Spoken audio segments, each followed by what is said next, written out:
who are working on such a critically important mission for our country. So thank you for being here. And we at Oracle appreciate just being here amongst all of you. I have the distinct honor of introducing this afternoon's keynote speaker. Prior to being named Secretary of the Department of Homeland Security, the Honorable Kristi Noem served as South Dakota's 33rd governor and was reelected in 2022 with the largest vote total in South Dakota history. During her time as governor, she strongly supported strict border enforcement and actively backed statewide drug enforcement efforts with connections to cross-border crime. Now, as the Secretary of Homeland Security, she has led a historic effort to secure the southern border, delivering on President Trump's pledge and enhancing security to all Americans. It is my sincere pleasure to welcome to the stage the Honorable Kristi Noem.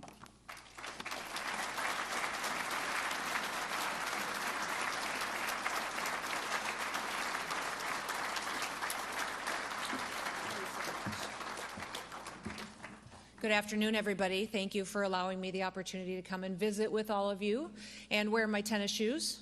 It's been a busy week, and I'm just so grateful to get the chance to discuss our Homeland Security mission, and thank you for all of your partnerships.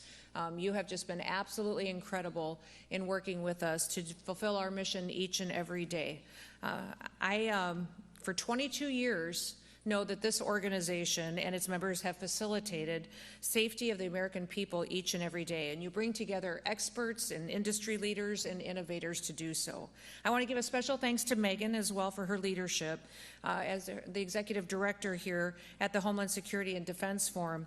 She has been here for 13 years and has led with excellence. I also want to thank our acting deputy commissioner, I don't know if he's still here, John Modlin, who's here with CBP, our El Paso sector interim chief patrol agent, Walter Slozer, who also is speaking with you today, maybe already has, and then David as well, who is a former CBP acting commissioner. So grateful for them and their leadership and sharing their expertise and wisdom with all of you. We know that a secure homeland is important not only because of our duty to protect the American people, but also because it's important to ensure that our country remains prosperous. And that's how industry can thrive. I know what it's like to run a business. I'm a farmer and rancher from South Dakota, which you probably know, but also ran several other businesses, including a restaurant, a hunting lodge, and different entities with my family over the years, had the opportunity to serve in Congress and then as governor before I had this position. But that experience all comes to play when it comes to making decisions not only on safety and security, but also how to do so in a way that's accountable to the American taxpayer. So what does the Trump administration under President Trump's leadership want? What do they want to do as far as building partnerships with all of you? What are our goals? And that is what I'm here to discuss with you today. The president wants a country where our citizens can live in peace, where business is booming and opportunity abounds for all of those who play by the rules and follow the law. Today, I'm happy to tell you that President Trump is indeed making America safe again. And I think all of you know that from what you see out on our streets and in our communities today. And he's setting records and breaking records in the process. When President Trump returned to office, one of our top priorities was getting the Department of Homeland Security back on track. As you know, in many situations, our law enforcement officers weren't allowed to do their jobs. People and departments and components under our umbrella were off mission and were not doing the duty that they needed to protect America. For 4 years, the Biden administration pulled DHS and other vital parts of our national security away from our core missions. There's no clearer example than the disastrous open border policies that we saw perpetuated and the invasion which was facilitated by the administration. They brought crime and violence and unprecedented drugs to our communities. Terrorists flooded our country, and countless citizens of adversarial countries waltzed right over our border. Customs and Border Protection was prevented from doing its job, and worse, they were used many times to funnel aliens in as quick as possible. President Trump has put an end to that, delivering the most secure border in American history. In fact, we've just reached our 7th month of 0 illegal aliens released into our streets. Border crossings are down over 93% year over year. Meanwhile, we're removing illegal aliens who came in under the Biden administration. By the end of this year, 2.5 million illegal aliens will have left our country. That includes over 600,000 that were detained and deported, but 1.9 million virtually have left voluntarily through our communication efforts, through the efforts of facilitating plane tickets, and also $1,000 reimbursements for those who choose to go home voluntarily with the opportunity to come back the right way someday. We have seen an incredible amount of interest in fixing things that have been done wrong in the past. As a result, we have also deterred countless would-be border crossings from entering into our country. DHS, as you know, was founded after 9/11. It was founded to put all of the government agencies and components under one umbrella to fight terrorism and to protect the homeland, and that's exactly what we're doing under President Trump. From January to November of this year, ICE alone arrested and removed over 1,100 known or suspected terrorists that were on our terrorist watch list from January through November. And we're driving that number up every day. That is not counting the individuals that were arrested and encountered by other agencies or departments. President Trump has designated many cartels and gangs, other criminal groups such as foreign terrorist organizations, and designating them under that allows us to go after those killers with more tools than we've ever had before. Through our Homeland Security task forces, which I co-lead alongside our Attorney General Pam Bondi, DHS is working with other departments as well as our international partners and organizations to crack down on cartels and terrorists and other transnational criminal organizations. Since late August, the Homeland Security Task Force has seized more than 461 metric tons of drugs and millions of dollars in assets. Last weekend, CBP under the Homeland Security Task Force stopped nearly 6,000 pounds of meth from coming into the country from San Diego at a port of entry. And that bust would not have happened without the robust security that we have at the border. The bottom line is that we're driving the cartels out of business, and we're ending an industry that profits off of the deaths of millions of Americans.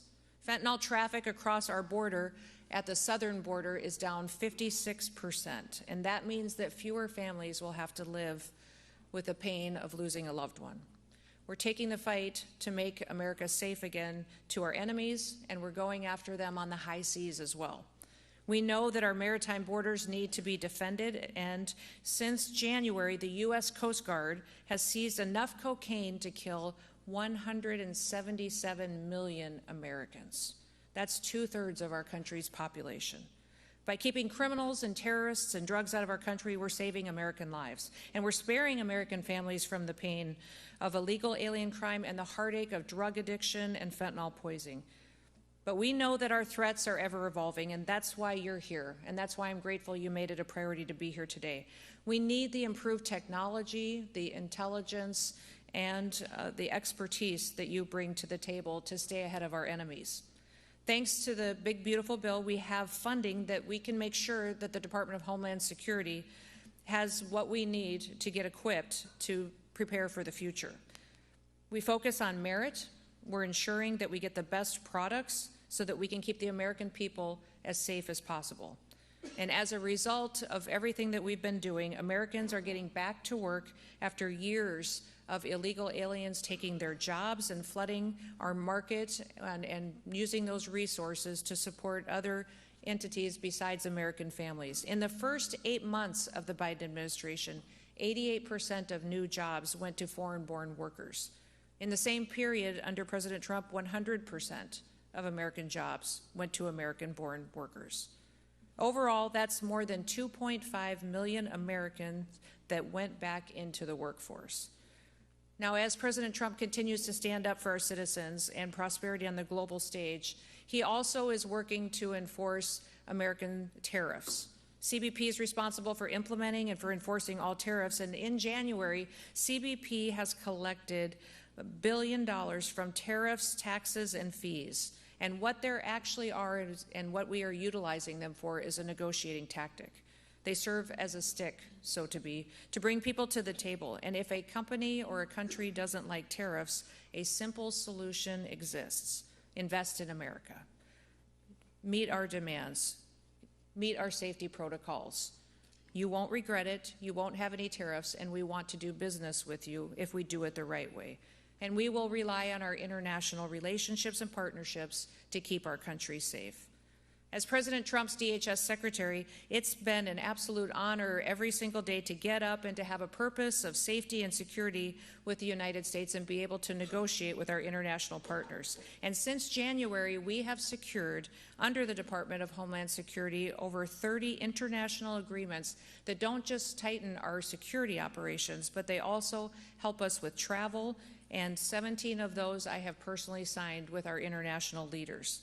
For example, the biometric data sharing partnership agreements that we've signed with countries in the Western Hemisphere have allowed us to identify threats to the United States and to the region. And these data exchanges have allowed us to better understand the movement of bad actors in the hemisphere and identify them if they come to the United States.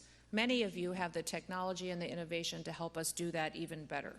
And among those that we have identified, we have found nearly 100 known and suspected terrorists just from those agreements that we've signed in the last several months. America is not just a nation that is important, but it also needs to refocus on being the Arctic nation that it is, and we have been since the 1850s. Under President Trump, we're finally acting like it. We need to revamp our shipbuilding industry to revitalize the Coast Guard to help defend it. And last month, I hosted the ministers from Canada and Finland here in DC to continue our icebreaker collaboration effort, our ICE Pact, to strengthen our maritime capabilities, to rebuild America's shipbuilding industry, and to increase our presence in the Arctic region to deter our adversaries. ICE Pact brings together the governments of our countries, our three nations, and it brings private industry in from all three countries. I'm sure you've read and heard about what that really has done to establish the shipping industry here in the United States. For example, the Canadian shipbuilder Davies has pledged over $1 billion to acquire and to modernize the American shipyard assets in Texas for the production of icebreakers right here in the United States. 2 multi-purpose icebreakers are proposed for construction in Finland by the American-owned Bollinger Shipyards and the Canadian-owned company of Seaspan. And working with the Department of Labor, we've deployed millions of dollars in grant programs to create the International Shipbuilding Fellowship, which will fund opportunities for American workers to travel to Finland, to learn from them and their expertise, and to bring that skill set back here at home to deploy. We're doing all of that because the American people deserve the security, they deserve the prosperity, and the future that will come from it. And we need groups like you to make it happen. You are the innovators. You see the challenges that are coming and you help us tackle them with your expertise and your knowledge. You create the solutions that propel us forward, and you don't give up until you do. And that's really what the American spirit is. It's what drives us forward as a nation. We're all doers, and we always have been. As my dad raised us, he told us we don't complain about things, we fix them. And I want to thank you for being here today to help us do exactly that. That's exactly how our ancestors carved 13 colonies out of an unforgiving wilderness. It's how we tamed the Wild West, it's how we founded a nation, and it's how we landed on the moon. That spirit that built America is what made us great, and we need a lot more of it. What do we need from industry? We need your technology. We need your wisdom, your expertise. We need agility. We need you to be quick and fast and deploy. Under the Department of Homeland Security, I have personally reviewed over 9,000 contracts myself to ensure that they're not only the correct contracts we should be signing as far as deploying resources, but to do it quickly and be accountable to taxpayers. Know that when you work with us, that it will meet a need that we have to secure the homeland, but also that it will be something that is appropriate and correct, will be evaluated, and will be deployed at an efficiency to the taxpayer. We have saved over $13 billion at the department just by reviewing and renegotiating contracts, making sure that we're doing the right thing and stretching every single dollar as far as we can to take care of people and to keep them safe. We need your new solutions to meet the threats of tomorrow so that we can build an America where we can protect America and where we can uphold the principles and the law for which it was founded. If you care about all of that, And if you want to be a part of the team and continue to help us, gosh, that would be absolutely fantastic. We need you. We face more threats than we ever have before, not just from enemies that are here within our borders, but from those far beyond. Not just from individuals, but from groups, cartels, terrorists, and even other countries that wish to take America out. Our threats are great, but our people are even greater. And I want to thank you for all that you do to help us to achieve safety, but also hope and happiness here for our families that live here. So I just want to thank you all for being here, for what you do, for loving this country, and may God bless you for partnering with us in new ways each and every day.